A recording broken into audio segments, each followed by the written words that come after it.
দৈনিক লাখো কণ্ঠ। যে আমাদের দেশে যে বিদেশি ফলের সমারোহ, আমাদের মাটিতে সমস্ত ফল হবে, এটা আমরা চ্যালেঞ্জ করে বোঝাতে চাই। এটা আমাদের বক্তব্য। আমাদের বাংলাদেশের কৃষি নিয়ে, আমরা কৃষি নিয়ে কাজ করি। অ্যাভোকাডো ফল অত্যন্ত একটি দামি ফল। এটা বাংলাদেশে হচ্ছে। আমার আরও 2-3 বছর আগ থেকে আমার হচ্ছে। আমি তো আর বাণিজ্যিক ভিত্তিতে করি না, আমি শুধু নিজে করি। আমি একজন কৃষি বান্ধব মানুষ। আর যেন মানুষকে উদ্বুদ্ধ করার জন্য, দেশকে এগিয়ে নেওয়ার জন্য আমার এই উদ্যোগ। দেশকে এগিয়ে নেওয়ার জন্য আমার এই উদ্যোগ।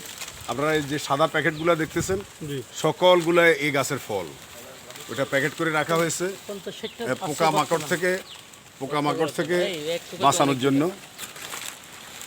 এটা আমি আমাদের দেশে হয় না, এই কথাটা আর মাথায় রাখবেন না। আমাদের দেশে সকল ফলে হবে, সকল ফলে হবে। আপনারা দয়া করে এগিয়ে আসবেন, সবাই এই সমস্ত ফলগুলা করবেন। এগুলা পৃথিবীর অত্যন্ত দামি দামি ফল, এগুলো আমাদের দেশে হবে। সবাই হচ্ছে সবাই। আমার বাড়িতে হলে আমার পাশের বাড়িতেও হবে। সবাই এই ব্যাপারে উদ্যোগ নেবেন, এগিয়ে আসবেন। কোথায় পাওয়া যাবে? এই চারাগুলা আমি আগে সংগ্রহ করেছি, ধরেন ঢাকা থেকে সংগ্রহ করেছি, বিভিন্ন জায়গা থেকে, বিভিন্ন নার্সারি থেকে খুঁজে খুঁজে সংগ্রহ করেছি। এবং এবার গত কয়েক বছর থেকে আমি পৃথিবীর যে সমস্ত ফলগুলা ইম্পোর্টে চারাগুলা বাংলাদেশে আসতেছে, এই চারাগুলো আমি সংগ্রহ করি। বিভিন্ন ধরেন জাইতুন গাছ, অ্যাভোকাডো, আপেল, তারপরে পার্সিমন, তারপরে সেরি, এগুলো আমি অনেক ফল লাগাইছি। এবারও আমার সেরি ফল ধরছে, জুজুকি আমি লাগাইছি। তারপরে কারবাজোলা লাগাইছি। এই সমস্ত অনেকগুলা ফলে লাগাইছি।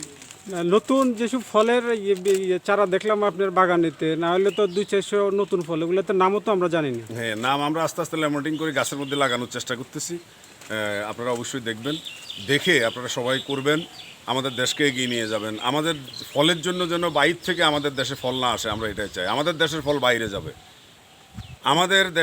বাইরে যাবে। এই করোনা সিচুয়েশনের মধ্যেও বাংলাদেশ কৃষিতে এগিয়ে আছে। আমাদের খাদ্য সংকট পড়ে নাই। ফল, ধান, চাউল, পাট, মাছ। আমি মাছ নিয়ে কাজ করি। আমি জাতীয় পদক পেয়েছি, রাষ্ট্রীয় পদক পেয়েছি কয়েকবার।